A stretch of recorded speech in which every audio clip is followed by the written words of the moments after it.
Jelatin oluyor.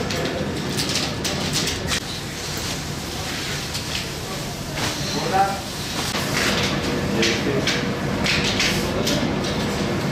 tamam, alabilirsin. O ucu biraz... Yaklaşık 5. yılımız oldu. Bu Bitlis ilinde hizmet ettiğimiz. Bununla beraber şu an aktif olarak 200 arkadaşımız çalışıyor. Yetiştirdiğimiz insanlar oldu. Bitlis genelinde yaklaşık 15 tane tekstil fabrikaları var. Ve yetiştirdiğimiz insanlar diğer taraflara da haliyle gitmişlerdir. Tekstil sektörü belki biraz hafife alınıyor ama istihdamda gerçekten de çok büyük katkıları olan bir sektör. Artı gençlerimize faydalı oluyor. Gençlerimizi farklı yollardan arındırıp kendi işine, kendi evine bağlı olmasını sağlıyor. Yani şunu diyeyim, daha çoğalması lazım. Şu an Bitlis genelinde yaklaşık 3000 insana istihdam sağlayan bu sektör. Bu neden 10.000 insan olmasın diye. İnşallah çağrımız büyüklerimize de, büyüklerimiz de bizlerle birlikte olsun. Daha güzel projeler sunalım. Daha iyi imkanlar sağlayalım.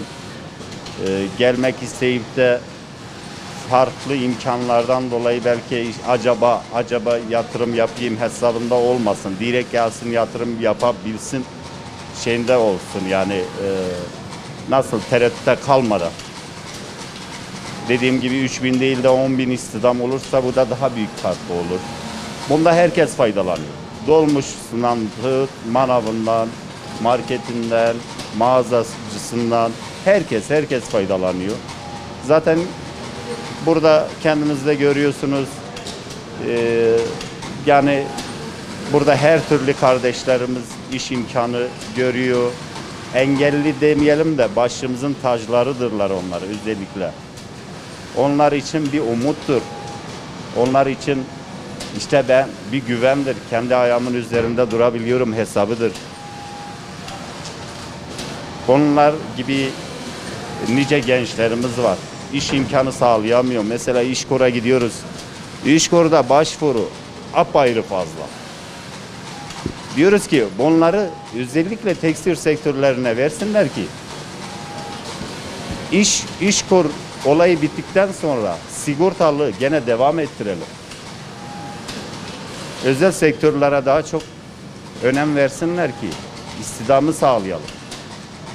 Resmi kurumlara verdikleri kadar bizlere de versinler. O imkanları versinler. Biz göndermeyelim ya. İşbaşı bitti mi sigortalı şirketin elemanı olarak devam etsinler. Dolar bir saldırıydı aslında da biz buna kulağımızı tıkattık, tam tersi inadına da olsa biz daha çok istihdamı sağladık. Gençlerimizi aldık işe. Olsun dedik, mücadele edeceğiz.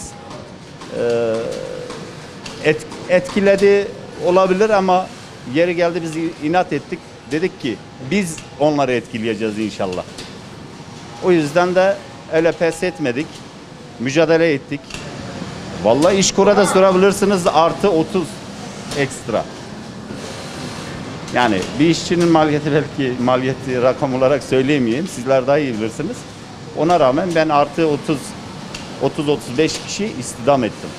Yani işçi azaltmamız gerekirken kesinlikle biz azaltmadık, arttırdık.